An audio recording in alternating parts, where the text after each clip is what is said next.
చాలా కాలం క్రితం ఒక ఊరిలో ఒక బ్రాహ్మణ కుటుంబం నివసించేది. వారికి ఒక కొడుకు జన్మిస్తాడు. అతను పెద్దయ్యాక చాలా శాస్త్రాల్లో నైపుణ్యం సంపాదించి పేరు ప్రఖ్యాతి ఒక ఉపాధ్యాయుడిగా జీవించసాగాడు. ఇలా ఉండగా అతనికి 500 మంది శిష్యులు ఉండేవారు.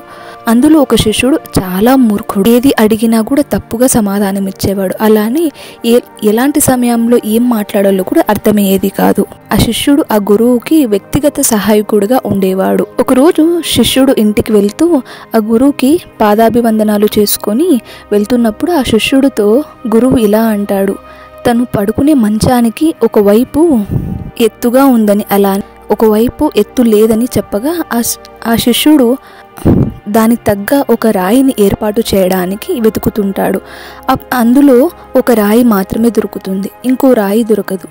అయినప్పటికీ ఆ శిష్యుడు ఒక రాయిని ఒక చెక్క కింద అమర్చి ఇంకో రాయి కనపడకపోవడం ద్వారా ఆ మంచం ఒక కాలుని తన చేతి సహాయంతో ఎత్తి పట్టుకుంటాడు.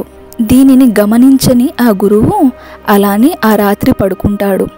ఉదయాన్నే లేవగానే ఆ శిష్యుడిని తన మంచం కాల వద్ద చూసిన తర్వాత ఎందుకు ఇక్కడ ఉన్నావు అని ప్రశ్నించగా ఆ శిష్యుడు తను చేసిన పనిని సమాధానం ఇస్తాడు. ఇది విన్న గురువు తన భక్తిని చూసి చాలా మురిసిపోతాడు. అయినా గురువు ఆ శిష్యుడిలో మానసిక స్థైర్యాన్ని పెంచాలనే ఉద్దేశంతో అతనికి ఒక పని అప్పచెప్తాడు.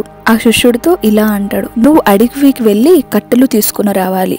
అలానే నువ్వు ఏది చూసావో, ఏ పని అయితే చేశావో పనిని గురించి నాకు వచ్చి వెంటనే చెప్పాలి అని అంటాడు. ఇది విన్న ఆ శిష్యుడు అడవికి వెళ్ళి కట్టెలు తీసుకుని వస్తాడు. తను ఏదైతే చూశాడో అది గురువుతో చెప్తాడు. గురువుగారు, నేను ఒక పామును చూశాను అని అంటాడు. అది విన్న గురువు సంతోషించి అద్భుతం అని అంటాడు. ఆ పాము నీకు ఏది గుర్తు చేసింది అని అంటాడు. అప్పుడు ఆ శిష్యుడు అది ఒక నాగలి షాఫ్ట్ని గుర్తు చేసింది అని అంటాడు. అది విన్న గురువు ఆ పాము నాగలిలాగా అనిపించిందేమో అని అనుకొని ఆ శిష్యుడితో ఇలా అంటాడు, మరుసటి రోజు నువ్వు కట్టెలు తీసుకుని వస్తున్నప్పుడు నువ్వు ఏది చూసావో నాకు తిరిగి వచ్చి చెప్పాలి అని అంటాడు. మరుసటి రోజు ఆ శిష్యుడు అడవికి వెళ్ళి కట్టెలు తీసుకుని వచ్చిన తర్వాత అతను గురువుతో ఇలా అంటాడు, నేను ఈరోజు ఒక ఏనుగును చూశాను అని అంటాడు. అప్పుడు గురువు అద్భుతం, అయితే ఆ ఏనుగు నీకు ఏది గుర్తు చేసింది అని అంటాడు. అప్పుడు ఈ శిష్యుడు నాగలి యొక్క షాఫ్ట్ అని సంకోచంగా సమాధానం ఇస్తాడు. ఇది విన్న గురువు ఏనుగు తొండం నాగలి యొక్క షాఫ్ట్ లాగా ఉందేమో అని అనుకొని అతన్ని సమర్థిస్తాడు. మరుసటి రోజు అలానే కట్టెలు కొట్టి తీసుకుని వస్తున్నప్పుడు శిష్యుడు గురువుతో ఇలా అంటాడు, నేను ఈరోజు ఒక అతను నాకు చెరుకు ముక్కని ఇచ్చాడు, దాన్ని చూసిన తర్వాత నీకు ఏమనిపించింది అని అడగ్గా ఆ శిష్యుడు సంకోచంగా నాగలి యొక్క షాఫ్ట్ అని అంటాడు.